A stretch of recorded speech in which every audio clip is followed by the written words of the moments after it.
Assalamualaikum warahmatullahi wabarakatuh. Kita berjumpa kembali di video TTL Indonesia, dan di video kali ini, admin akan lanjutkan playlist Matematika Super Dasar untuk PKPM UTBK, dan saat ini kita udah sampai di materi perbandingan, dan nanti kita akan bahas juga perbandingan senilai, berbalik nilai, dan juga contoh soalnya. Buat teman-teman, jangan lupa kasih like dan subscribe ke channel ini untuk mendukung admin memproduksi video-video berikutnya. Nah, untuk perbandingan, kita akan bahas dari yang paling basic dulu. Sebenarnya, rumus perbandingan itu sederhana. Besaran yang diminta itu akan sama dengan perbandingan yang diminta dibagi perbandingan yang diketahui dikali besaran yang udah diketahui. Soal paling simpel nih. Uang Eko dibanding uang Fani itu 3:5. Kalau uang Eko-nya itu ternyata 6.000, berapa uang Fani? Nah, kita ikutin aja konsep ini. Kita ingin mencari tahu uang Fani. Perbandingan yang diminta adalah perbandingan uang Fani, yaitu 5. Berarti 5 adalah pembilang. Dibagi perbandingan yang kita udah tahu. Uang Eko kan kita udah tahu. Nah, itu perbandingannya 3. Dikali dengan besaran yang kita udah tahu, yaitu si 6K ini. Hasilnya 30K dibagi 3. Berarti uang Fani adalah 10K. Nah, oke, kita masuk soal yang lebih kompleks. Tapi prinsipnya sama. Jumlah perbandingan kelereng Andi dibagi Budi adalah 3:4. Sedangkan Budi dibanding Cindi itu 2:3. Nah, kita punya dua perbandingan terpisah. Kita akan satukan menjadi perbandingan yang berderet. Nah, Andi dibanding Budi kan 3:4, ya nggak? Sedangkan Budi dibanding Cindi 2:3. Kita harus menjadikan si B ini angka perbandingannya jadi sama. Yang satu 3:4. Nah, di sini 4. Bagaimana caranya supaya B yang di sini menjadi 4? Nah, harus kita kalikan 2. 2:3, kita kali 2 menjadi 4:6. Berarti A banding B banding C itu 3:4:6. Oke, kita simpan teman-teman. Soal pertama adalah tentukan jumlah kelereng Budi. Berarti kita akan mencari B. Nah, kalau kita mencari B, kita pakai perbandingannya si B ini. Perbandingannya 4. Yang udah diketahui apa teman-teman? Yang udah diketahui itu selisih kelereng Andi dan Cindi. Nah, berarti kita harus mengurangi C dikurangi A, yaitu 6 dikurangi 3. 6 dikurangi 3 itu 3. Dikali dengan yang udah kita tahu, yaitu si 12. Sama dengan 48 dibagi 3, yaitu 16. Nah, ternyata kita bisa mencari jumlah kelerengnya Budi, meskipun kita nggak tahu jumlah kelereng masing-masing punya si Andi dan punya si Cindi. Selanjutnya, kita akan mencari kelerengnya Cindi atau C. Nah, ini sama dengan Cindi tadi perbandingannya 6. Nah, ini jadi pembilang. Dibagi besaran yang udah kita tahu. Selisih kelereng Andi sama Cindi itu berarti 6 dikurangi 3 ya. Masih sama penyebutnya 3 dikali si 12 ini. Sama dengan 72/3 atau 24. Ada cara lain juga teman-teman. Pembilangnya masih sama. Karena kita akan mencari jumlah kelerengnya Cindi. Berarti kita masih pakai 6 dibagi dengan, nah, kelerengnya Budi kan kita udah tahu. Kita pakai aja perbandingannya si Budi, yaitu 4.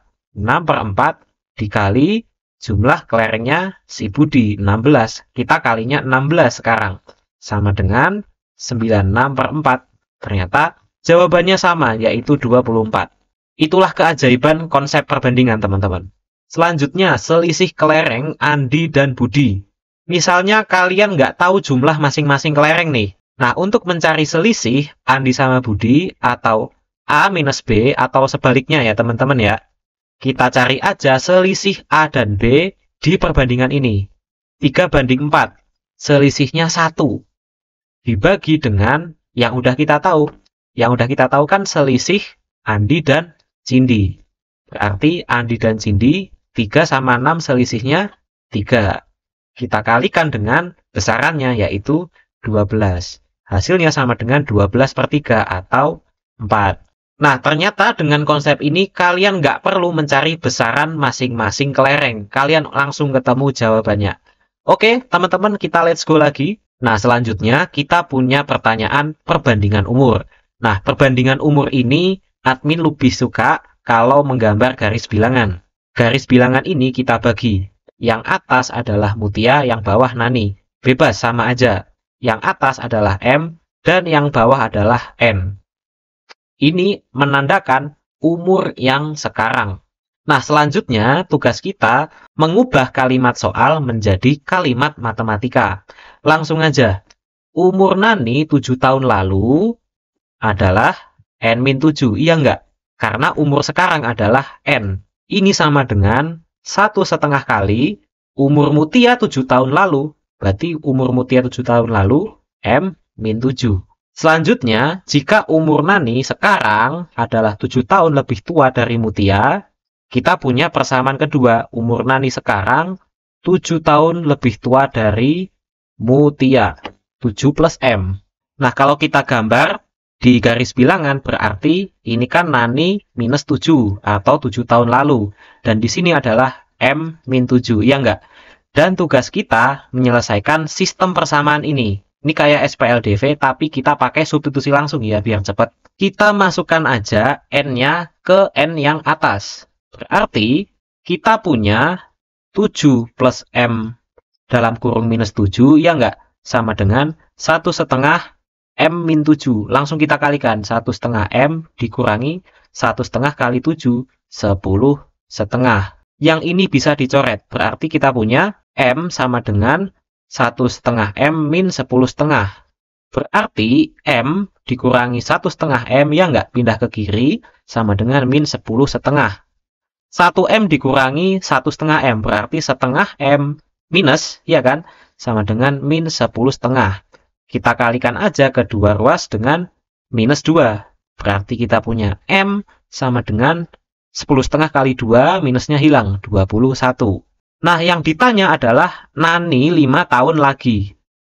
Berarti N plus 5. Nah, N tadi adalah 7 plus M. Berarti 7 plus M plus 5.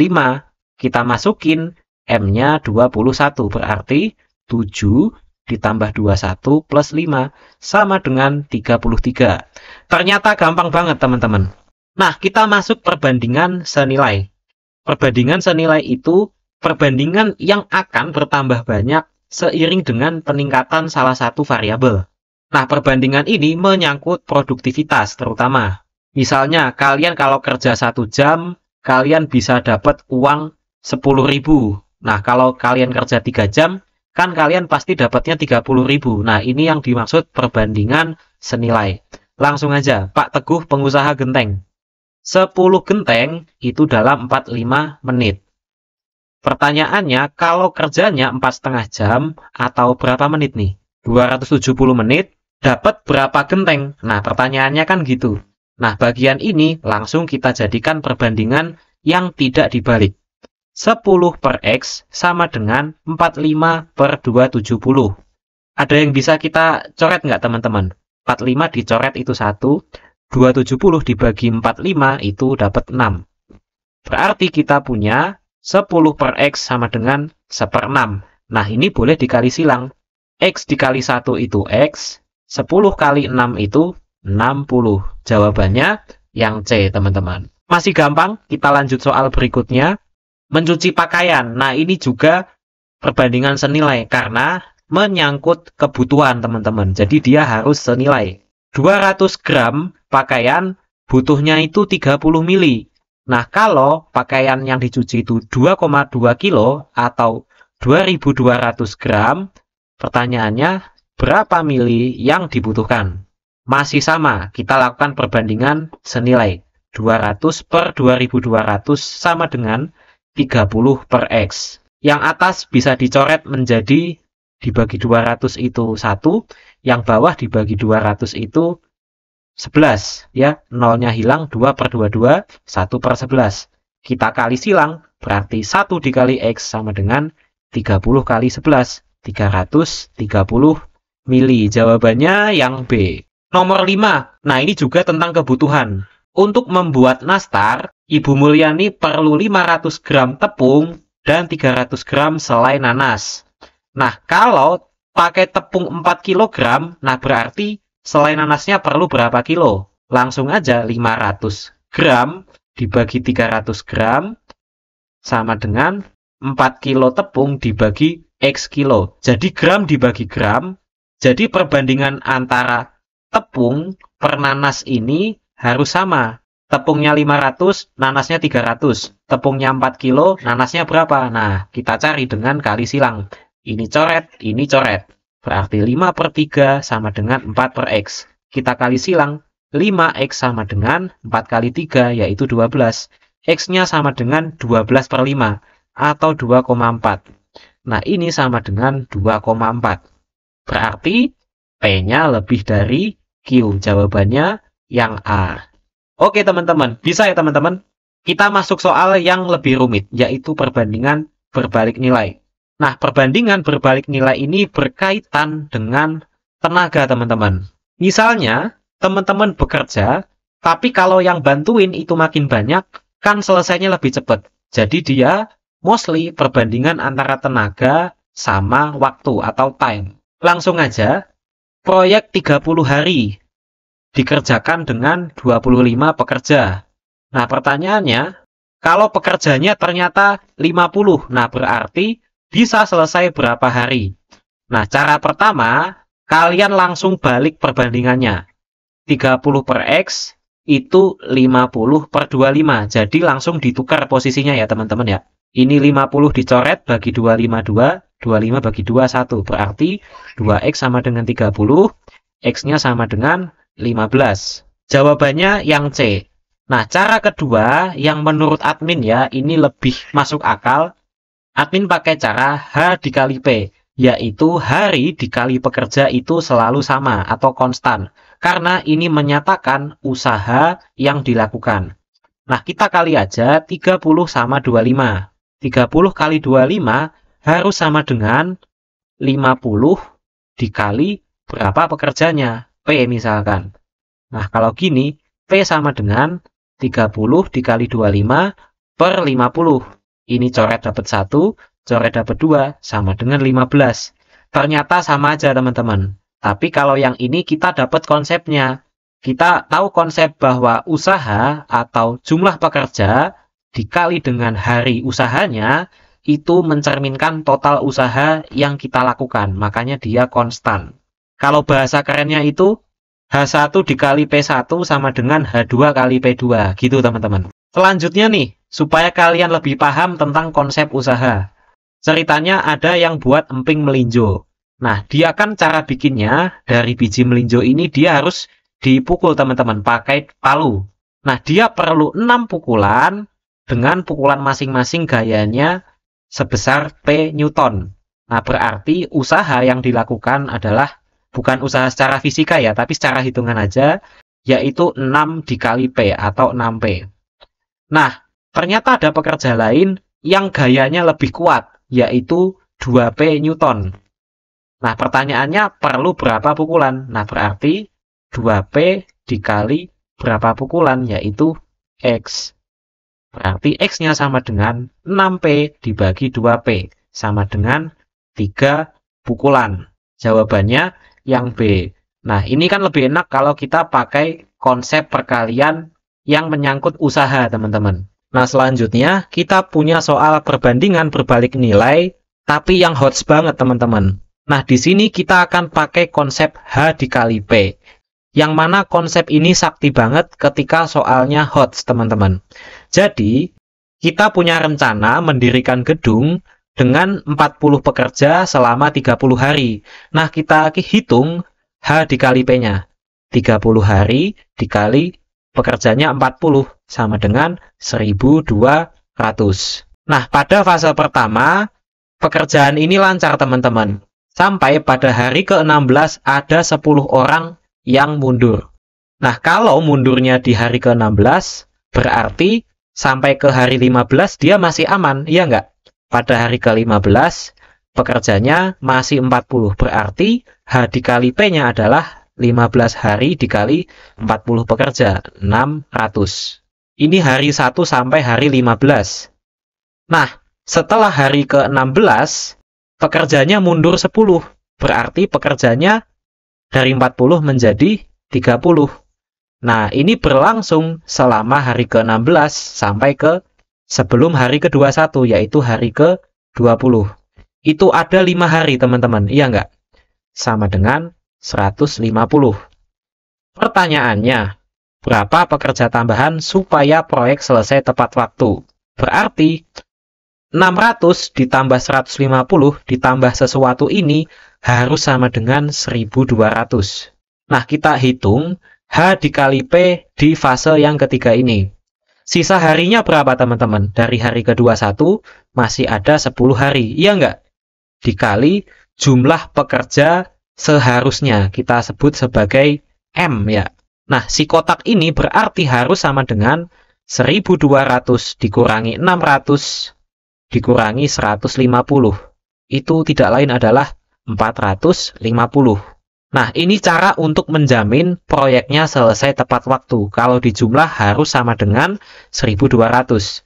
Nah, kita langsung aja 10 dikali M sama dengan 450. Berarti M-nya sama dengan 45. Berarti mulai hari ke-21 pekerjanya harus 45. Nah, tapi tadi kan waktu hari ke-20 pekerjanya masih 30 doang. Berarti tambahannya 45 dikurangi 30 harus ditambah 15. Jawabannya yang C, teman-teman. Oke, konsepnya gitu ya, teman-teman ya. Admin lebih suka pakai konsep ini daripada cara cepat yang bisa salah. Langsung aja kita ke soal terakhir. Kita punya perbandingan campuran senilai dan berbalik nilai. Caranya tetap sama, teman-teman. Kita bagi dulu ke dalam dua fase. Fase 1 sama fase 2. Fase 1 itu yang normal, teman-teman, alias rencananya. Rencana awalnya adalah 15 hari dan 80 pekerja. Ya, kita masih pakai rumus buatan admin. H dikali P, hari dikali pekerja. Nah, kalau kita pakai plan ini, rencananya kita dapat 2 km. Nah, tapi fase 2 atau realitanya, pekerjanya cuma 60. Dan waktu proyeknya cuma 12. H dikali P-nya cuma segini. Pertanyaannya dapat berapa kilometer, teman-teman? Nah, enaknya pakai rumus H dikali P, kita tidak usah membalik lagi perbandingannya. Kita langsung aja tuliskan 15 hari dikali 80 pekerja dibagi dengan 12 hari dikali 60 pekerja itu sama dengan 2 km dibagi X. X ini adalah berapa panjang jalan tol yang bisa dikonstruksi. Ini yang atas kita coret bagi 3, jadi 5, yang bawah 4. Yang atas kita bagi 20, ini 4, ini 3. Berarti 5 kali 4 dibagi 4 kali 3 sama dengan 2 per X. 20 per 12 sama dengan 2 per X. Kita kali silang aja, akan menjadi 20X sama dengan 2 dikali 12, itu 24. Maka X-nya sama dengan 24 dibagi 20, sama dengan 1,2 km. Nah, kita dapat P-nya atau X-nya 1,2 km. Nah, berarti P itu lebih dari Q. Enak banget kan pakai konsep hari dikali pekerja ini. Oke, terima kasih udah menyimak. Semoga kalian semua sukses dan dimudahkan belajarnya. Terima kasih. Wassalamualaikum warahmatullahi wabarakatuh.